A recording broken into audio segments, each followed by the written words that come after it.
राम राम जी, कैसे हो आप सब। स्वागत है आप सबका आपके अपने चैनल रिया रंगा ब्लॉग में। और भाई इस टाइम पर बज गए हैं पूरे 1:30, यानी कि 1:30 हो चुकी हैं।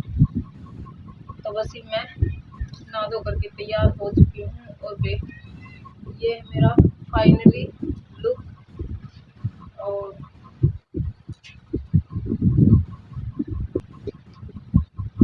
तो वे जो मतलब करवा चौथ की जो मेहंदी है वो देख लो इस तरीके से है।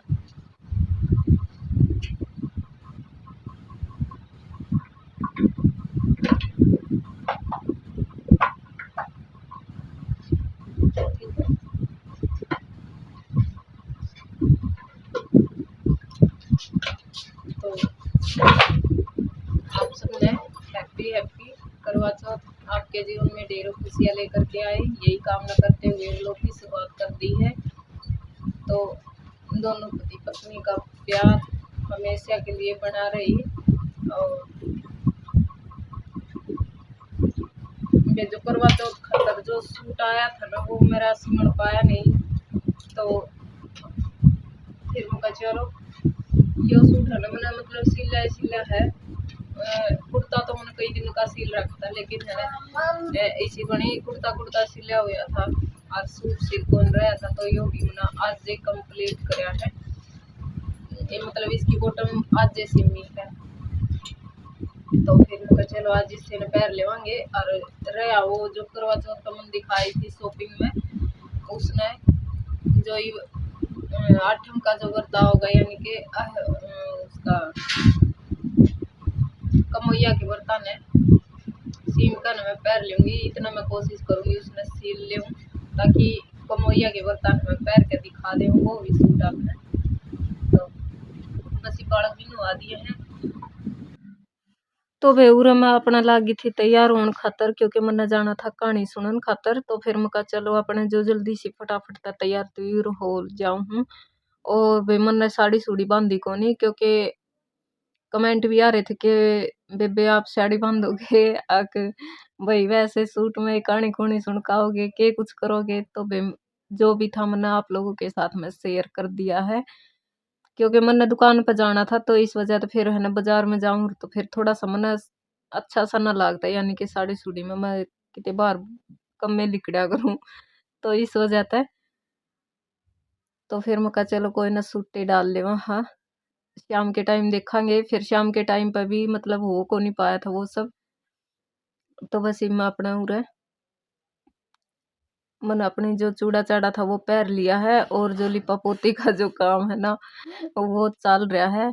और साथ साथ में बानू भी आ गई थी, नानू करने तैयार हो रही थी अभी। तो फिर नू बोली मेरे भी स्याही गाल दे, तो मैं कल आ जा। तो मैंने इसका भी स्याही गाल दी है। और सच में बे सूट ना ना मतलब देख कर न कलर इतना सुथरा लगा था। देखो वीडियो में भी सुथरा लगा ना जमा। तो थम भी बताइयो कमेंट करके न किसा लग गया है सूट। ठीक है मैंने तो है ना ये कलर के ऊपर सील लिया था, क्योंकि बिल्कुल चटक लाल है यो। मतलब इस तरह का सूट है ना मैंने कदे सिलिया कौन था। तो जा करके न मका चलो एक सूट तो होना भी चाहिए ऐसा। तो जाते तो बस ही मैं फाइनली तैयार हो चुकी हूँ। और जो अपनी नेल पेंट है वो बाकी रह रही थी वह भी लगा ली है मैंने। और अब चले गए हैं कहानी सुनन। हमारे दैनिक जीवन और हम यज्ञ नमस्कार सदा कीर्तन में प्रार्थनाएं करके लाभ उठाते हैं और उपाय द्वारा बुरे संकट को उतार देते हैं। ठीक उसी प्रकार हमारे भारतीय संस्कृति से त्योहार जुड़े हुए हैं। सतयुग त्रेता युग द्वापर युग की कुछ घटनाएं हमारे मार्गदर्शन करती हैं। प्राचीन काल से त्योहारों का मनाने की परंपरा चली आ रही है। जीवन का प्रत्येक दिन किसी न किसी उत्सव से जुड़ा हुआ है। सभी वर्गों की पूजा मान्य है। यहाँ कोई भेदभाव नहीं है। सभी त्योहार अपने अपने देवता है। उमंग और श्रद्धा से ये त्योहार मनाए जाते हैं। इसके अर्थ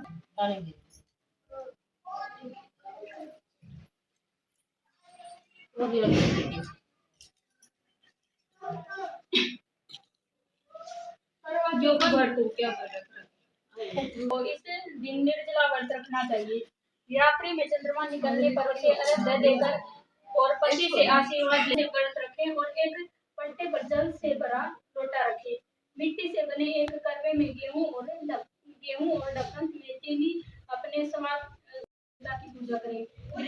सोनी से मिट्टी के घड़े बरसा के बनाकर 13 बिंदियां रखी। गृहिणी स्वयं की भी बिंदी लगाए और गेहूं के दाने 13 दाने हाथ में लेकर कथा सुने। कथा सुनने के बाद अपनी सासू माँ के चरण स्पर्श करे करके उनका आशीर्वाद ले और करवा उन्हें दे दे। पानी का लोटा और गेहूं के दाने अलग अलग रखे। रात्रि में चंद्रमा निकलने पर पानी में गेहूं के दाने डालकर उसे अर्घ दे फिर भोजन करे। यदि आपने कथा पंडित से सुनी है तो चीनी गेहूं करके उसे दे दे। यदि छोटी बहन से सुनी है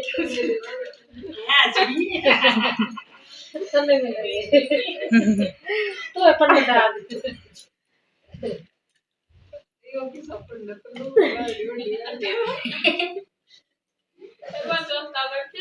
का महात्म्य। एक समय अर्जुन नीलगिरी पर्वत पर चल रहे थे।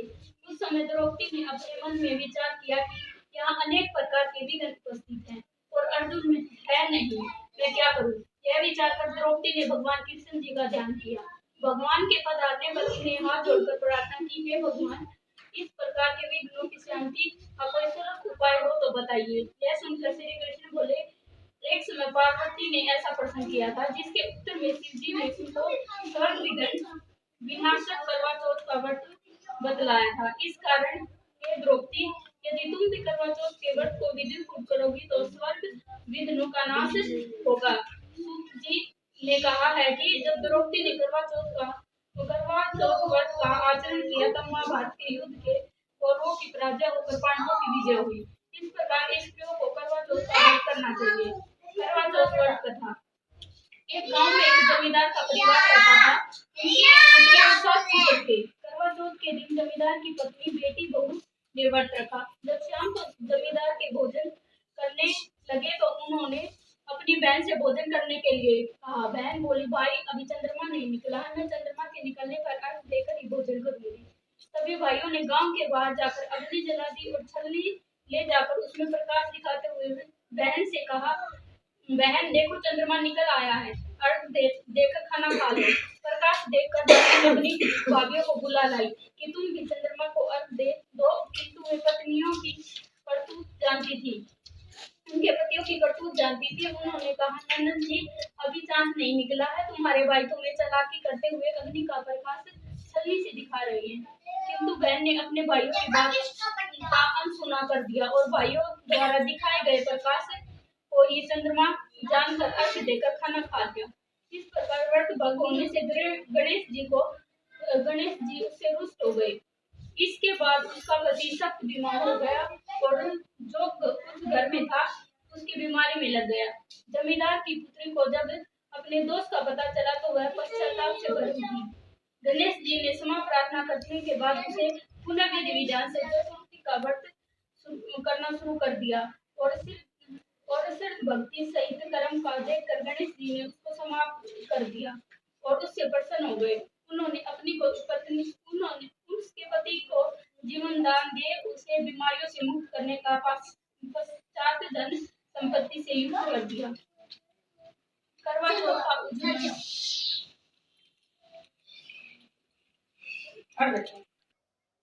तो बेउरा फिर कहानी सुनकर न आली थी और आनकर न मैंने जो मतलब अपनी जो और तैयारी थी वो भी कर दी थी। जिस तरह के करवे कुरवे जो मतलब मिर्चा करें वे भी मना कर दिए थे। तो उनकी मतलब क्लिप लेने को नहीं पाई मैं क्योंकि तकाजे में थी इस वजह से। और फिर मैं चली गई थी अपने दुकान के ऊपर क्योंकि रंगा जी भी के भी कई ये फोन आ लिए थे। तो इस वजह से क्योंकि कल त्योहार था ना तो इस वजह से। तो उसके बाद में फिर हम आए लेट आए थे। हम कोई 7 साढ़े 7 के करीब आ गए थे। आन कर न फिर मैंने अपने जो सब्जी रोटी का जो काम था ना वो कराया। तो फिर घिया रखी हुई थी। फिर मैं कहा चलो आज कोफ्ते बना लेवांगे। तो यार मैंने बना लिए हैं कोफ्ते और बड़का ते दे दिए थे खा लेंगे मक्का पकौड़े इतने 2-4। फिर बना बुनू के तैयार हुई ना इतना ही अपने चांद भी निकल आया था क्योंकि 9:30 के आसपास का टाइम हो गया था। तो बस चांद निकल कर न दिखाई दे दिया था मतलब छत पर तो दिखाई देवा था यानी कि आंगन में तो कौन दिखा था। तो फिर मका छत पर वीडियो बना को नहीं सुतरी अंधेरा था तो इस कारण से फिर मका चलो इतना अपनी जो तैयारी है ना वो करूंगी ना इतने और ऊपर ना आ जाएगा। तो बे ये देख लो चांद इतना निकल आया था बड़ा ये दिखाई दे भी रहा आज। तो आंगन में तो नीचे तय दिखा था। तो बस ही मन अपनी जो तैयारी है पानी देने की वो कर ली है और ये अपने चांद ने पानी देकर और फिर खा लेवांगे रोटी। तो बेई साई सादा बोला साई बर्त रहा कर हमारा। तो मतलब ज्यादा कुछ को नहीं करा कर दे, बस इतना साई है अपने जितना मतलब 10-12 साल हो गए देखते करते आ रहे हैं उससे हिसाब से अपने कर लिया कर। हाँ तो बेउर मने पानी भी देने की जो तैयारी है। और रंगा जी है ना इतने हंसी मजाक कर रहे कह रहे थे आज तो है ना फुल सेवा ठा रखी है मुझे। अच्छा और बे कई है ना जिस तरह सिंगार की भी मतलब सिंगारी ओड़ी छालनी भी ले आवे है, लेकिन है ना फिर मन ने तो या सिंपल ही मंगवा ली थी क्योंकि या ये अपने घर में भी यूज हो जाएगी। तो इस वजह से तो जा करके ना फिर मकैया काम तो आ जाएगी वह धरिए रहोगी फिर, क्योंकि हर साल है ना फिर नई मंगवानी पड़े है। तो इस कारण तो फिर मकैया ही ठीक है। तो वे बस ही पूरा चांद भी देख लिया है।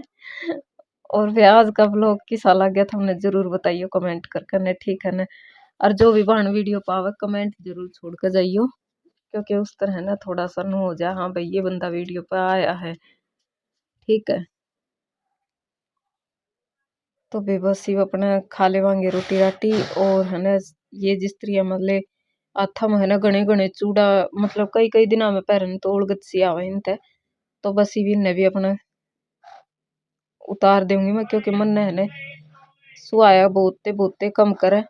तो इस कारण ते जमा कसुता नु बहुत सा लागे था हाथा में तो जाते। तो वे चलो इस व्लॉग का कर दे वहाँ एंड, मिलांगे आपने एक और नए व्लॉग के साथ में। तब तक के लिए bye bye, take care, Ram Ram, जय श्री श्याम, राधे राधे।